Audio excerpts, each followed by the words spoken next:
ఉద్యోగుల సమస్యలు ఏమాత్రం కూడా పట్టించుకోకుండా నిర్లక్ష్యంగా వ్యవహరించిన దాని పరిస్థితిని మనం చూసాం.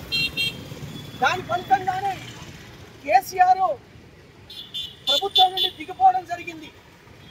కేసీఆర్ అనుసరిస్తున్నటువంటి కార్మిక వ్యతిరేక విధానాలను మనమందరం కూడా వివిధ పద్ధతుల్లో వివిధ రూపాలలో దశల వారీగా మా కేజీబీవీ నాన్ టీచింగ్ సమస్యలు పరిష్కరించండి అని ఎన్నిసార్లు మొత్తుకున్నప్పటికీ కూడా ఏమాత్రం కూడా ఖాతరు చేయలేదు.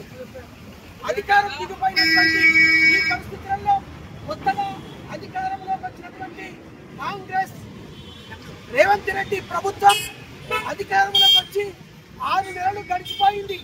ఈ 6 నెలల కాలంలో కూడా ఏ రంగంలో ఉన్నటువంటి కార్మిక సమస్యలు పరిష్కరించడం కోసం కేసీఆర్ లాగానే ఈరోజు రేవంత్ రెడ్డి కూడా ప్రయత్నం చేస్తున్నటువంటి పరిస్థితిని మనం చూస్తున్నాం.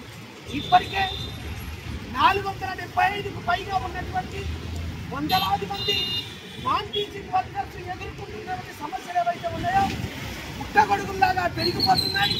వాళ్ళు స్థానికంగా ఉన్నటువంటి కేజీబీవీ హాస్టళ్లలో, స్కూళ్లలో ఎస్ఓల వేధింపులు అనేకం పెరిగిపోతున్నాయి. ఎస్ఓలు ఈ నాన్ టీచింగ్ వర్కర్స్ను మనుషులాగా చూడట్లేదు, ఉద్యోగుల్లాగా చూడట్లేదు. చివరికి వాళ్ళు తిన్నటువంటి ఎంపీ పద్యాలను కూడా అడగాలని ఆంక్షలు విధించడం అనేది ఇది దుర్మార్గమైనటువంటి విధానంగా మనం భావించాలి. అందుకే నాన్ టీచింగ్ వర్కర్స్ ఎవరైతే ఉన్నారో తెలంగాణ రాష్ట్రంలో వీళ్ళందరినీ కూడా పర్మనెంట్ చేయాలని, వేతనాలు పెంచాలని ఐఎఫ్టీగా ఈ రాష్ట్ర ప్రభుత్వాన్ని డిమాండ్ చేస్తున్నాం. ఇప్పటికీ 15 సంవత్సరాలు ఈ కేజీబీవీలలో నాన్ టీచింగ్ వర్కర్స్ ఉద్యోగాలు చేయబట్టి ఇప్పటికీ వీళ్లకు ఉద్యోగ భద్రత లేదు, గ్యారంటీ లేదు, సెలవులు లేవు, సౌకర్యాలు లేవు, ఈఎస్ఐ లేదు, పిఎఫ్ లేదు, వేతనాలు పెరగడం లేదు.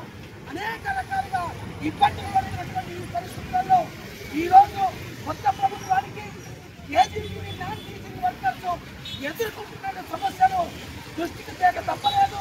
కాబట్టి ఇప్పటికైనా కేసీఆర్ ప్రభుత్వం అనుసరించిందాగా కాకుండా ఒక ప్రజాపాలన చెప్తున్నటువంటి రేవంత్ రెడ్డి ప్రభుత్వం ఇప్పటికైనా ఈ 6 నెలల కాలం వృధా పోయినప్పటికీ ఇక నుండైనా కస్తూర్బా గాంధీ బాలికల విద్యాలయంలో పనిచేస్తున్నటువంటి నాన్ టీచింగ్ వర్కర్స్ ఎదుర్కొంటున్నటువంటి సమస్యను పరిష్కరించాలి.